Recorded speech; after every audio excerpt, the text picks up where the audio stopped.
The name is Tom Walker. I mention it because on Christmas Eve, in front of God and everyone I thought was family, I learned it meant less than the gravy stain on the floor. It was the shove that did it, a real, two-handed heave from my 32-year-old stepson, Kyle. That sent me, and my father's carved walnut chair, scraping backward. My boot caught the rug. My hip, the one that's been talking to me since I turned 50, met the hardwood with a crack that echoed in the sudden silence. I lay there, the breath knocked out of me, a warm, greasy splash of Thanksgiving gravy blooming across my chest. For a full 5 seconds, the only movement was the twinkle of Christmas lights in the bay window. Forks hovered above plates. A child's wide eyes glistened. I stared up at Kyle, at the triumphant, half-cocked smile on his face, and then I looked to my wife, Linda. I waited for her to say my name, to shout it, to whisper it, to give it any weight at all in that collapsing room. She didn't. She moved. Yes, she reached for the linen napkins, knelt beside me, and began dabbing meticulously at the dark spot on the floor. Her face was a study in placid concentration, as if the greatest tragedy of the evening was a potential finish stain. Not her husband sprawled at her feet, not the violence that had put him there. In that moment, something vital inside me didn't break, it simply switched off. A cold, final quiet settled in my bones, deeper than rage. Cedar Rapids, Iowa, runs on simple, tangible things: snow-shoveled driveways, a firm handshake at the farm home, the quiet pride of a credit score that starts with an 8. I'm 56 years old, and my philosophy is uncomplicated. Show up, keep your word, pay your bills the day they arrive. Your name is your credit, and that, ultimately, is why the chair mattered. It wasn't furniture. It was a relic, my father's chair. I could still see him in it during those last, thin weeks in hospice, positioned by the window to watch the parking lot snowfall, as if waiting for a visitor who never came. After he passed, I couldn't let it go. I hauled it into my garage, tightened its joints, stained the old oak a rich walnut, and repadded the seat with foam I'd saved from a project. The work was a sacrament. When Linda and I married, a second chance for both of us, I brought that chair into her split level not as a piece of mine, but as a piece of us. For years, it resided naturally at the head of the holiday table, not because I claimed dominion, but because that's where the host sits. That's what I was raised to believe. And I had been hosting, in every sense, more than anyone cared to acknowledge. 2 summers prior, I'd diverted a chunk of my retirement savings to gut and remodel Linda's tired kitchen. I installed solid maple cabinets, a deep farmhouse sink, under cabinet lighting that made her gasp. Nothing flashy, just quality. When she saw the finished product, she'd wept and buried her face in my shoulder. Now I can have everyone over without being ashamed, she'd said. I believed her. I believed we were building something permanent. Kyle was supposed to be part of that permanence. At 32, he's built like a retired linebacker, broad, restless, carrying himself as if his glory days are perpetually around the next corner. He floated between trades, his ambitions always grander than his follow-through, and his orbit inevitably swung back to Linda's doorstep when funds ran low. He never called me Dad. It was always Tom. I never pressed. I wasn't trying to erase anyone. I offered help where I could, showed him how to hang drywall, gave him my old DeWalt drill when he moved into his first apartment, quietly covered a cell phone bill or two when Linda pleaded for peace. I operated on the old, quiet faith that decency is a seed that eventually bears fruit. Then Ray reappeared. Kyle's biological father was a force of nature, loud, charming in a brash way, a man who entered a room as if buying it. Linda said he'd been a ghost during Kyle's childhood, all promise and no presence. Lately, he was making a fervent play for lost time, which largely involved stoking Kyle's ego and bankrolling his whims, letting him believe Ray was the only source of true masculine approval. This Christmas, Ray invited himself to dinner. It's important to Kyle, Linda told me, her voice tense. I'm important, too, I replied. She'd offered that tight, fragile smile that meant, don't make me choose, just get through it. By 5 o'clock, the house was thick with the smell of roasting turkey and pine. A store-bought pie sat in a box on the counter. Someone had put on a scratchy vinyl of Bing Crosby, trying to anchor the evening in some semblance of tradition. I brewed a pot of coffee the way Linda liked it, strong and unadorned. Kyle arrived last, Ray trailing behind him like a proud shadow. "There he is," Kyle announced, clapping Ray on the back. "The man of the hour." Ray's grin as he passed me was one of pure, unadulterated conquest. "Smells like success in here," he boomed. "We all pitched in," I said evenly. He chuckled, a sound that dismissed me entirely. We found our seats. The murmur of blessing was said. I reached for the carving set, my father's old, razor-honed knife and fork. That's when Kyle's hand shot out and clamped onto the crest rail of my chair. "Hold up." I looked at him, bewildered. "What's this?" His eyes were bright, hard. He jerked his chin toward Ray. "That seat belongs to my dad. Get out." A laugh, dry and involuntary, escaped me. My mind couldn't bridge the gap between courtesy and this surreal demand. "Kyle, don't be ridiculous." He shoved me. It wasn't a scuffle. It was an execution. 2 palms to my sternum and shoulder. A surge of angry strength. The chair legs shrieked against the floor. My footing vanished. Then the impact, a white-hot detonation in my hip as I met the unyielding hardwood. The gravy boat, upended, decorated my shirt and the floor in a grotesque abstract. A collective gasp sucked the air from the room. A fork chimed against china. A small voice whispered, "Mommy?" Kyle stood over me, chest heaving, his mission accomplished.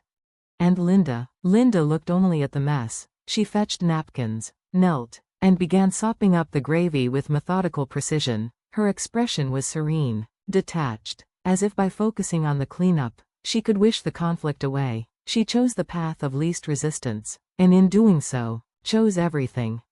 I pushed myself up on one trembling arm. The cold of the floor seeped into my palm. The heat in my face was pure, undiluted shame. I looked at my wife, waiting for a glance, a word, a flicker of allegiance. Her gaze remained fixed on her task. In the silent, blinking glow of the Christmas lights, the unspoken contract of my life clarified. I was not family. I was infrastructure. I was maintenance.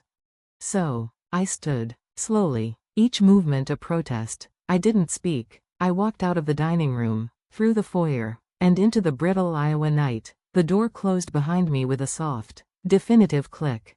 My truck was an icebox. I sat inside, hands locked on the wheel, watching the ghost of my breath. Through the window, the shapes of my family moved again behind the glass, heads turning, someone laughing a little too forcefully, a sound meant to paper over the rupture. My hip throbbed a deep, warning rhythm. At 56, you don't bounce, you absorb, you feel every accumulated year at once.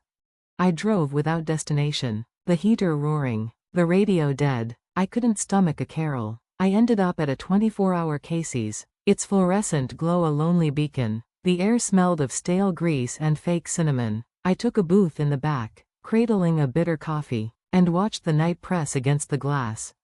My phone vibrated on the Formica. Linda. I let it ring. Then Kyle. Then Linda again. I didn't answer, not from spite, but from a profound uncertainty of what would emerge if I opened my mouth, and because I could already hear Linda's reconciliatory tone, the one that smoothed over everything, that would frame this as a misunderstanding, to be solved with leftover pie and awkward silence. I drove finally to the only place that was unequivocally mine, the small, ranch-style house I'd owned for 2 decades before Linda. Its silence was absolute and honest. Hanging my coat, I passed the slim folder on the hall shelf, the important papers file. Behind the deed and insurance documents was a sheaf of receipts from the kitchen remodel. Menards, Home Depot, weekend after weekend. My signature on credit slips for hinges, for tile, for a faucet that didn't drip. I saw Linda's face again, tears in her eyes, her hand over her mouth. "Tom, I didn't know anybody would do something like this for me. I hadn't done it for gratitude. I'd done it as an act of faith, a down payment on a shared future." Those receipts now felt like invoices for a membership to a club that had just revoked my privileges.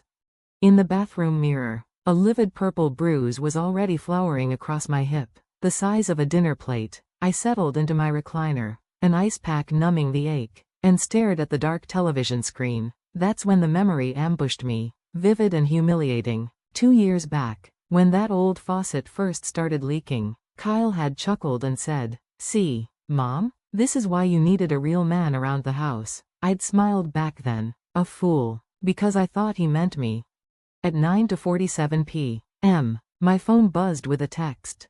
From Kyle. You embarrassed my dad. You should have just moved. That chair isn't yours. A follow-up. A minute later. You're just a guest in this family. Tom. A guest who's overstayed. The words glowed in the dark room. I read them until they seared themselves into my vision, my hand tightening around the phone until the plastic casing creaked. Sleep was impossible. Every shift sent a bolt of pain through my side, and with it, a replay of the scene, the shove, the fall, the sound of Linda's napkins brushing the floor. Near 2 in the morning, I gave up and made a pot of coffee, strong and black, the way my father drank it, standing at my own kitchen window, watching the snow spiral under the street lamp. I tried the old mantras. It's just a chair. It's a holiday. People get tense. Let it go. But it wasn't the chair. It was the sentence. Kyle had merely given voice to the silent verdict they'd all held for years. You don't belong. At 2:13 a.m., Linda's text arrived. Tom, please. He didn't mean it. He's been under stress. Can you just come back and talk? He didn't mean it. As if a full-bodied shove is a slip of the foot. As if "get out" is a phrase that just tumbles out. As if the man on the floor was incidental to the condition of the floor itself. I set the phone down, the screen fading to black. Under the hurt, beneath the shame, a colder, harder thing began to stir. My father's voice, worn smooth by time and cigarettes, echoed in the quiet. Your name is your word, Tommy. You guard it. And I had, meticulously. My entire adult life had been a slow, steady project of building and protecting that name, my name. I paid early. I saved. I said no to bad risks and yes to my promises. I believed a man's character was found in the small print of his daily life. Just after 6 a.m., as a thin, Christmas Day dawn bled gray at the edges of the blinds, my phone emitted a specific, dreaded chime, a credit alert. My stomach hollowed out before I even swiped it open. The monitoring app, installed after a buddy at the VFW got his identity cleaned out, blazed with a notification. Significant change detected. My score had not dipped. It had plunged, as if from a great height. A new hard inquiry, new account activity. A cold deeper than the Iowa winter settled in my gut. In my world, this doesn't happen by accident. This happens when your name, your social, your history, has been volunteered for a debt you didn't agree to carry. The only people with that information were family. By 6:12, the phone began to dance in my hand. Call after call lit up the screen. Linda. Kyle. Linda again. An unknown local number. A grim, sick certainty crystallized within me. Whatever they did, the bill has just come due. I watched the screen flash, my thumb hovering over the green button. I didn't press it. If I heard Kyle's voice now, I would either shatter or capitulate, and I had been capitulating for years. The ringing stopped, then started again. Linda. Kyle. Unknown. By 6:23, the log was a frantic scroll, 23 missed calls, a silent, screaming tally. I listened to the voicemails. Kyle's first was all bluster. Tom, call me back. It's some stupid banking thing. They're acting crazy. The second, 2 minutes later, had an edge of panic. Listen, it's not what it looks like. I just need you to talk to somebody. They said your name is on something. The third was pure, unfiltered fury. Okay, seriously, what the hell? They froze my account. I can't get gas. Just fix it, man. Then, in the fourth, his voice cracked. Dad, he blurted, then immediately corrected. Tom, Tom, please. After a decade of Tom, he discovered Dad in his moment of financial terror. Linda's message was a tremor. Tom, please answer. Kyle's freaking out. There's something with the credit union. Can you just pick up, please? The unknown number called again. This time, I answered. Hello, Mr. Walker? A woman's voice, professional, tempered with caution. This is Marcy with Hawkeye Community Credit Union. I'm calling about an urgent matter on your profile. Do you have a moment to speak privately? I'm alone. She proceeded with a careful, practiced clarity. A delinquency notice had been issued on a personal loan. I was listed as the guarantor, the co-signer. I'm listed as the what? The guarantor. she repeated gently. The other party called us quite early. He insisted there must be a mistake, that you always handle the bills, and that you'd authorize whatever was needed to bring the loan current. Always handle the bills. The phrase landed like a punch. I was not a husband. I was a utility. How much? My voice was flat. A pause. The sound of a page turning. $18,400. Opened 8 months ago. The first payment was missed last month. The second was due this week. $18,000. Not a small loan. A debt that spoke of a significant, reckless want. And this, I said, already knowing the answer. This is why my credit score just fell off a cliff.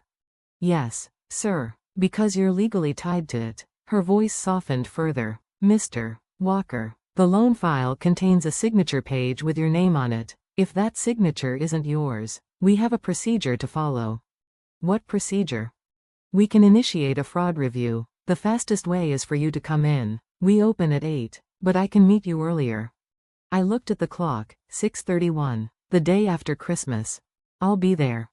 I did not call Linda. I did not call Kyle. I dressed in jeans, a thick flannel, and my weathered work boots, an armor of the mundane. The morning air was a slap. Each step on the gritted snow sent a bolt from my bruised hip. A pain I now welcomed. It was an honest pain, a truth teller. The credit union parking lot was deserted under a steel wool sky. I sat for a moment in my truck, studying the reflection in the windshield. A man with graying temples and eyes that had seen too much compromise. I thought of my father's chair, of Kyle's possessive grip on it. Then I went inside.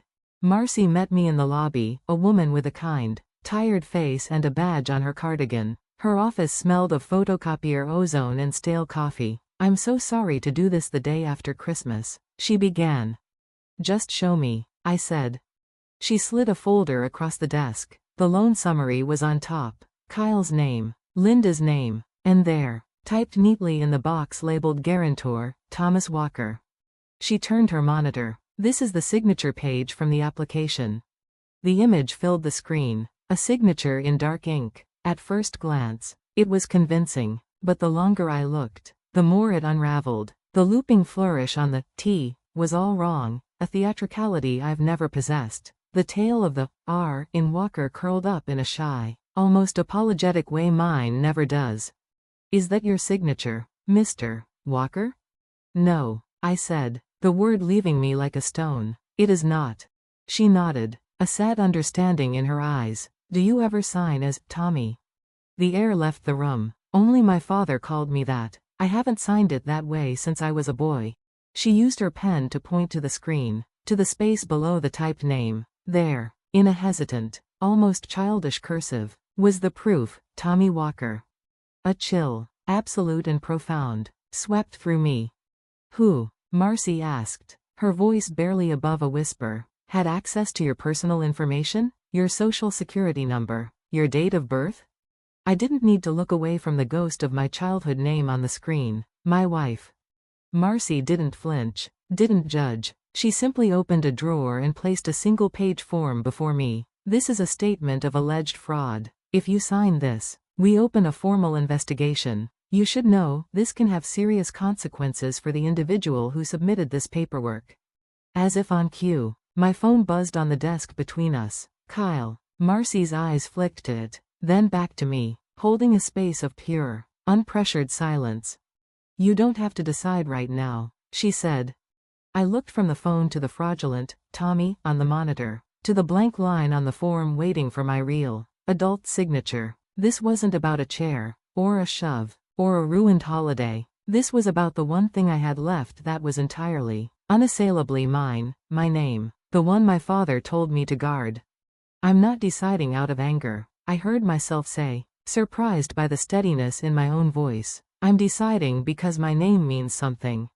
I took the pen. It felt heavy, final. I signed my name, Tom Walker, with the clean, unwavering line I've used for 40 years. Outside that little office, the world of the credit union continued its quiet, mundane business, but the world I knew, the fragile family construct I'd poured myself into, had begun its terminal crack. I had thought the shove, the public humiliation, was the worst of it. I was wrong. The shove was just the declaration of war. This, the cold, calculated forgery, was the first true shot fired. In the truck, my phone lit up once more. Linda. This time, I answered. Tom, where are you? Her voice was sharp with a fear she couldn't disguise. Kyle's accounts are frozen. Ray is having a fit. What did you do? What did I do? I repeated, the calm in my voice a stark contrast to her panic. Why is my name on an $18,000 loan? Linda? The silence on the other end was deafening. It was an admission in itself. Linda? A whisper, frayed and desperate, finally came. I was trying to help. Kyle needed it. Ray said he'd cover it. It was supposed to be temporary. And you signed my name. You would have said no? The words burst from her, as if this was a reasonable, obvious justification. That's because, no, is a full sentence. I said, each word measured, and my name is not a community resource. Tom, please, she begged, her voice dissolving. It's just paperwork. Just paperwork. The phrase echoed, hollowing out every vow, every promise, every shared dream. It reduced a lifetime of careful integrity to a bureaucratic inconvenience. I ended the call and started the engine. I didn't drive home. I drove back to the split level on Sycamore Street. The snow fell, gentle and relentless, as I parked behind Ray's flashy, now useless truck. This wasn't a retreat. It was a confrontation. The cold quiet within me had forged a resolve I didn't know I still possessed. I walked inside without knocking. The heat of the house, still thick with yesterday's cooking smells, hit me like a wall. Ray was in the living room, pacing in his coat, a caged animal, and in the corner, shoved unceremoniously against the wall like a piece of forgotten clutter, was my father's chair, exiled. Kyle stood between me and the dining room, his eyes bloodshot, his earlier triumph replaced by a wild, cornered fury. Are you happy? He snarled. They froze everything. I can't even buy gas. He'd wanted to claim a seat at the table. He was about to learn the cost of trying to steal a man's name. The real battle, I understood now, had only just begun. The heavy air of the house on Sycamore Street still carried the ghost of turkey and pine, but underneath it was a new scent, panic. I stood in the foyer, the cold from outside still clinging to my jacket, and took it in. Ray was a caged bull in the living room, pacing in his expensive coat, the leather soles of his boots clicking a frantic rhythm on the hardwood. His presence was a violation, a claim staked. And then I saw it. In the far corner of the room, jammed between a bookshelf and a wilting ficus, was my father's chair. It wasn't just moved, it was exiled, shoved aside with a violence of indifference. Its carved walnut arms turned to the wall as if in shame. The sight was a physical blow, worse somehow than the shove itself. It was a visual erasure. Kyle materialized from the dining room, blocking my path. His eyes, bloodshot and wild, tracked mine to the corner. A smirk, thin and vicious, cut across his face. Yeah, he said, the word dripping with contempt. We moved your little throne, made some room. My voice, when it came, was low and measured, sanded flat by a night of cold coffee and colder realizations. It's my father's chair. Kyle barked a laugh, a sharp, ugly sound. Your dad's dead. Mine's right here. He thumbed over his shoulder at Ray, who had stopped his pacing to glower, a co-conspirator enjoying the show. Ray took a step forward, jabbing a finger toward my chest as if punctuating the air between us. You don't do this to family, Walker. You don't freeze accounts. You don't make calls. That's not how it works. I turned my head slowly to meet his gaze. The anger was there, simmering, but it was banked beneath a layer of glacial calm. Kyle didn't seem too worried about how it works with family. When he shoved me to the floor last night, did that count? Kyle stepped closer, his voice rising, filling the tense space. You still don't get it, do you? You're a guest here, Tom. A guest who overstayed his welcome. That seat at the head of the table? He gestured dismissively toward the empty space where the chair had been. That was never yours. You were just keeping it warm.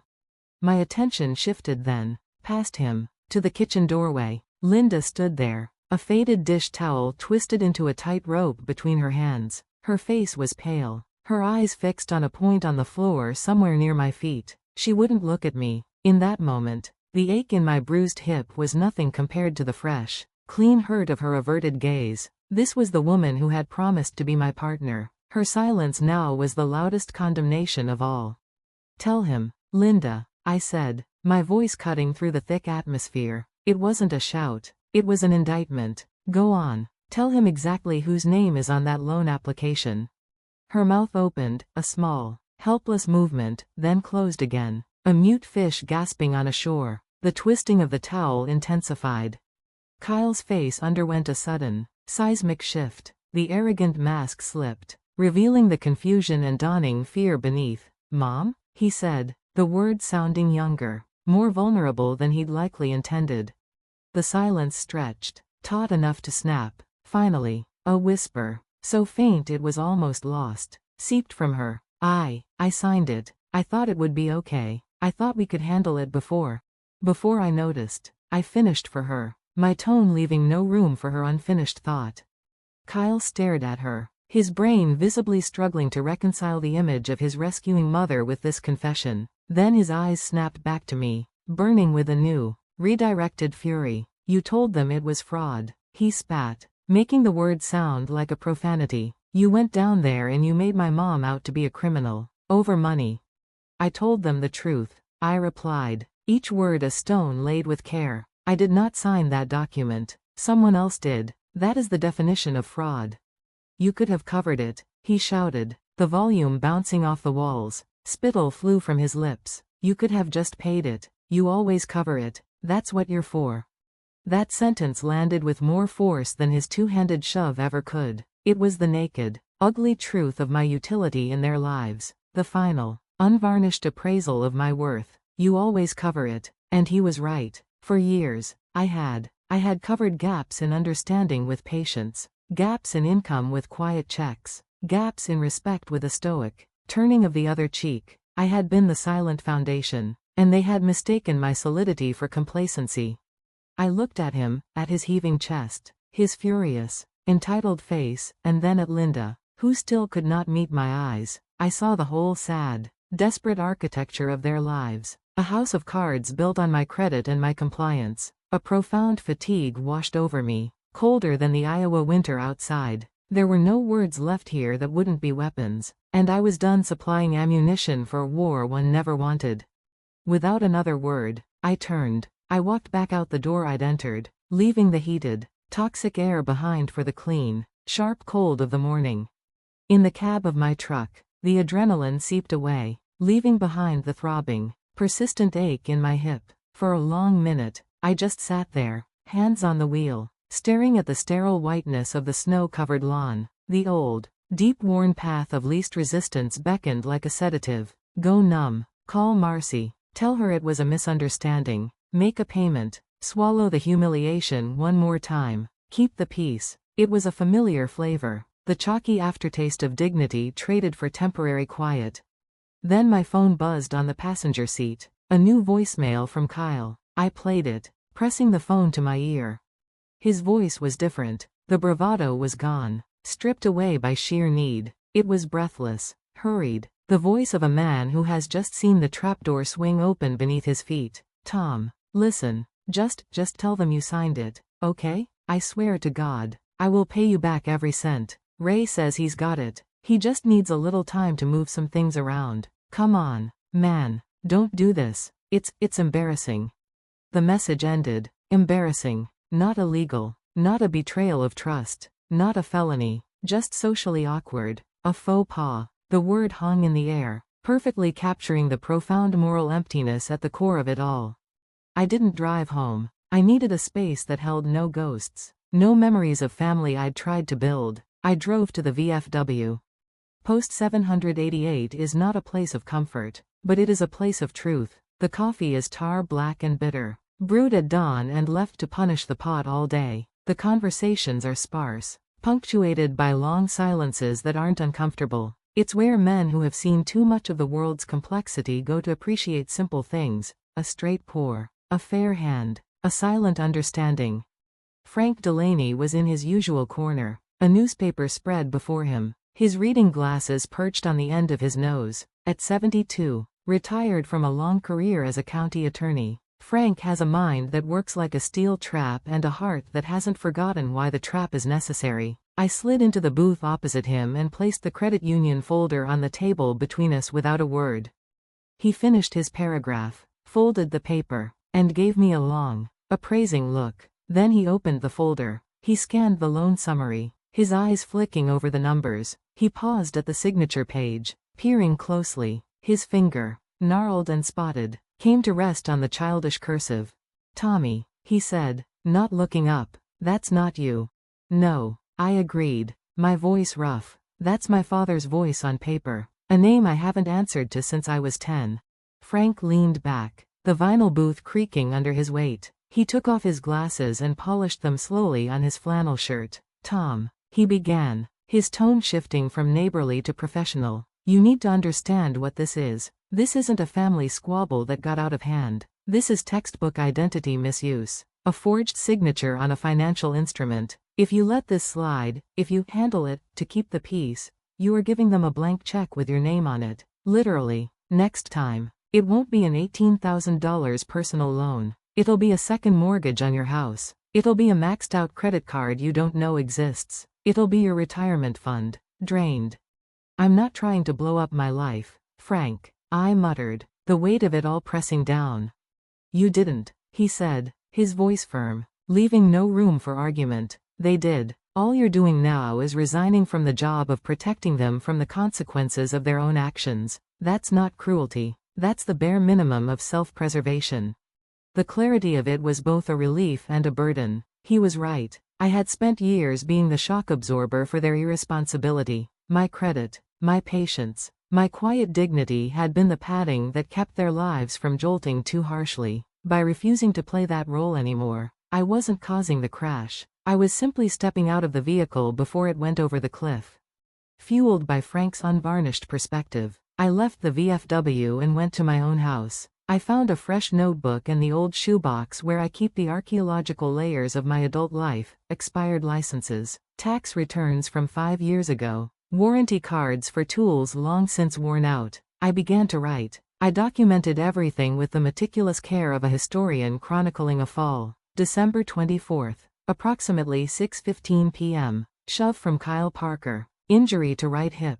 Linda Walker's response, cleaned floor. No verbal acknowledgement. I noted every phone call, every text, the time of the credit alert, my meeting with Marcy. I pulled up the history on my doorbell camera, the one Linda had asked me to install for security, and saved files. Not for drama, but for evidence. Frank's voice was a drumbeat in my head. Document everything. The truth is in the details.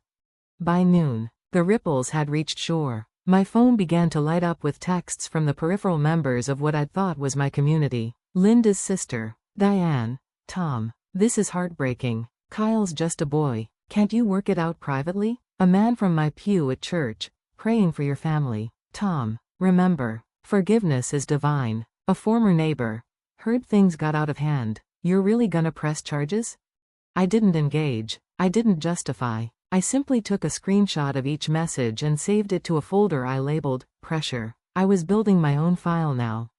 Then, Marcy called. Her voice was even more professional, more grave. "Mr. Walker, the internal review is complete and the fraud case is now formal. We've assigned an investigator. He'll be contacting you directly today." She paused. "Also, for full transparency, Mr. Parker called again. He was quite agitated. He demanded we reverse the mistake and accused us of incompetence. I wanted you to be aware."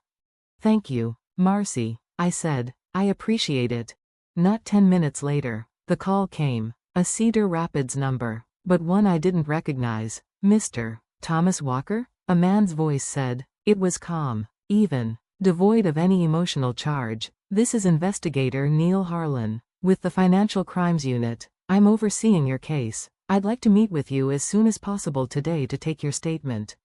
I looked out my window at the flat, gray expanse of Iowa sky. A strange solidity settled in my core. "Name the time and place," I said. "The credit union has a private meeting room available. Would 1 o'clock work?" "I'll be there."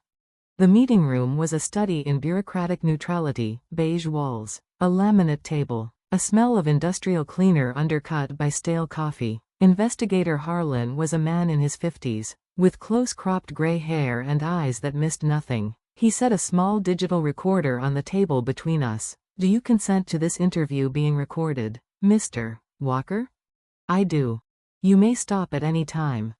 "I don't intend to stop," I replied. He led me through it all with a detached efficiency. I recounted Christmas Eve, sticking to facts, times, actions, direct quotes where I could remember them. I offered no editorial, no emotional context. I was a witness to my own undoing. Then he slid 3 blank sheets of paper toward me. "In your own time, Mr. Walker, please sign your full legal name 10 times, as you normally would on a check or a contract." My pen moved smoothly. Tom Walker, Tom Walker, Tom Walker. The familiar, rolling signature I had perfected over a lifetime of responsibility. He took the pages, then brought up the loan document signature on his laptop. He didn't need a forensics expert. The difference was laughably obvious. My signature was a confident, flowing line. The Tommy Walker on the screen was cramped, hesitant, the work of a forcer, not a writer.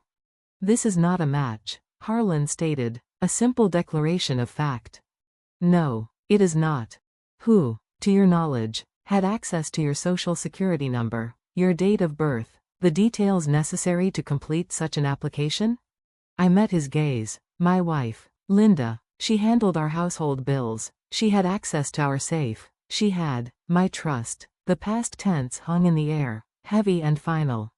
He nodded, made a note, and closed his folder. "We'll be compiling our report and submitting it to the county attorney's office. They will decide on any potential charges. I advise you to prepare for that possibility. There may be subpoenas, a hearing." "I understand," I said. Prepared? I was unprepared for the betrayal in my own dining room. Paperwork and procedure I could handle. They were just another kind of truth. My phone, which I had silenced, showed 3 missed calls the moment I stepped back into the December pallor. Linda, Kyle, Ray. I felt a strange detachment looking at them. They were no longer pleas. They were symptoms. I drove back to the VFW. Frank was still there, working on a crossword. I showed him the business card, told him about Harlan. I played him the latest voicemails. Kyle's oscillating between rage, "You're dead to me. You hear me? Dead," and desperate bargaining, "I'll do anything. Just call them off." And Ray's single, growled threat about knowing people who could make life difficult. Frank listened, sipped his bad coffee, and snorted. Threats are the currency of the desperate and the guilty. They don't fix fraud. They just add to the charge sheet. He looked at me over the rim of his mug. "You're worried about Linda." It wasn't a question. "I don't want to destroy her, Frank. I need it to stop." He set his mug down with a soft clink. "Tom, wanting there to be consequences for a crime is not the same as wanting destruction. But you have to understand, once you set the truth in motion by signing that fraud statement, you don't get to steer it. You don't get to decide which consequences are acceptable and which are too harsh. The system has its own gravity. That's the cost of telling the truth after a long silence." The days that followed had a surreal, underwater quality. Cedar Rapids, my lifelong home, seemed to shrink, its streets tightening around me. At the grocery store, I felt eyes on me. At the gas pump, conversations nearby would suddenly hush. I heard my name in whispers at the hardware store. "That's him, took his own family to court over money." Linda's sister, Diane, had clearly been busy, painting me as a vengeful miser punishing his wife for a son's mistake. The court of public opinion was in session, and I was the villain. I kept my head down, my receipts filed, my documentation growing. Frank's advice was my armor: don't argue, document. On January 9th, the official envelope arrived, stiff and formal. The Lynn County seal was embossed next to my name, a hearing date, a courtroom number. I called Frank. "It's happening," I said, my voice surprisingly steady. "I'll be there," he replied without hesitation. "Wear a collared shirt and your good jacket. Let them see the man you are, not the character they're trying to make you out to be." The Lynn County Courthouse is a monument to sober judgment, built of aged limestone that seems to absorb sound and sunlight alike. The steps are worn smooth in the center by generations of anxious feet. Inside, The air smells of ozone from the metal detectors, old paper, and faintly of lemon-scented disinfectant. They were already there. A portrait of a grieved innocence. Linda sat on a hard wooden bench in the hallway, her hands clasped tightly in her lap, her eyes swollen and downcast. Kyle paced a short, furious path in a suit that looked rented, its shoulders too tight, its fabric clashing with his restless energy. Ray stood beside him, arms crossed over his chest, his jaw set in what he clearly believed was an expression of formidable resolve. He looked like a man used to bluffing his way through. Kyle saw me first. He took an abrupt step forward, only to be checked by a deputy's subtle shift in posture. "You're really gonna do this?" he hissed. The words meant for me alone. In front of a judge? I stopped a few feet away. "I'm not doing anything, Kyle. I'm just showing up to answer for my name. Something you should try sometime." Linda's head snapped up. She stood, a quick, jerky movement, and reached for my arm. Her fingers were cold, trembling. "Tom, please," she whispered. The word choked. "We can fix this. I'll get a payment plan. I'll sell my mother's china. Just tell them it was a mistake. A misunderstanding between us." I looked at her. This woman I had loved. And for a heartbeat, the old circuitry fired. The urge to protect her, to shield her from this storm, was a powerful, muscle memory instinct. Then I saw it again, the image of her on her knees, blotting the floor, her eyes avoiding my body. That memory was a firebreak. I leaned in, my voice low so only she could hear. "Linda, look at me. This isn't about punishing Kyle. This is about the man I was before I met you. The one who worked for 40 years so his name would mean something. I'm doing this for him, because you all seem to have forgotten he ever existed." Her face crumpled, not in anger, but in a dawning, horrified comprehension. She shook her head, a slow, disbelieving motion, as if the very concept of an uncrossable boundary was a foreign language she couldn't parse. The bailiff called the case. We filed into the courtroom, a space designed to humble. High ceilings, dark wood paneling, the great seal of the state looming behind the judge's elevated bench. The Honorable Judge Erica Vance presided. A woman in her 60s with silver hair swept into a severe bun and eyes that held no patience for theatrics. The preliminaries were stated. My claim was read aloud. Identity theft, forgery, financial fraud. Kyle's attorney, a young man with a persistently earnest expression, stood. "Your Honor, if it pleases the court, this is, at its heart, a tragic family misunderstanding. Mrs. Walker believed, perhaps mistakenly, that she had her husband's implicit consent to act on his behalf in a time of need for her son. There was no malicious intent." Judge Vance peered over her glasses. "Belief and implicit consent are not legal substitutes for a signature. Counselor, do you have any evidence, a text, an email, a witness, that Mr. Walker agreed to co-sign this loan?"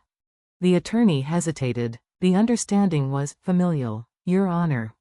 "That is not evidence," she said flatly. She turned her gaze to Kyle, who shifted under its weight. "Mr. Parker, did Mr. Walker ever tell you, explicitly, that he would co-sign this loan for you?" Kyle's eyes darted to Ray, who gave a tiny, almost imperceptible nod. He knew I was in a bind." Kyle started. "He knew we needed." "That is not my question," the judge interrupted, her voice like a blade. "Did he agree?" Kyle swallowed, his Adam's apple bobbing. The silence in the room was absolute. Not in so many words," he finally muttered. Marcy from the credit union testified next, her presentation dry and factual. The loan details, the missed payments, the impact on my credit. She displayed the signature comparison on a monitor for the court to see. The childish, Tommy Walker, beside my own 10 practiced signatures. The contrast was devastatingly clear. Investigator Harlan followed, confirming the evidence and the results of his interview. He stated, as a matter of professional opinion, that the evidence strongly indicated forgery. Kyle's attorney rose for a final attempt. "Your Honor, with respect, this entire proceeding seems to be rooted in the emotional fallout of a Christmas Eve argument, a physical altercation that, while regrettable, has clouded the financial issue." The judge's eyes flicked to me. "Mr. Walker, is that your perspective? Is this about the argument?" Every person in the room seemed to lean forward. I took a slow breath. Your Honor. The argument and the shove that ended it showed me the disregard they had for me as a person. But this, I pointed to the signature on the monitor. This showed me the disregard they had for my life's work. I am here because my name was used as collateral for a debt I did not agree to. The shove was a shock. The forgery was a theft. Judge Vance gave a single, slow nod. The court understands the distinction. She then looked back at Kyle's attorney. However, intent is a relevant component. The defense suggests familial misunderstanding. The plaintiff alleges calculated misuse. She looked at me. Mr. Walker, do you have any additional evidence that speaks to the intent of the parties regarding this loan? I do, Your Honor. Kyle's head jerked up. Linda froze. Ray's smug expression finally faltered. I handed a small flash drive to the bailiff, who plugged it into the court's system. This is audio captured by my doorbell camera, I explained, from the porch of Mrs. Walker's residence on the evening of December 24th, approximately 20 minutes after I departed. The judge nodded. Play it.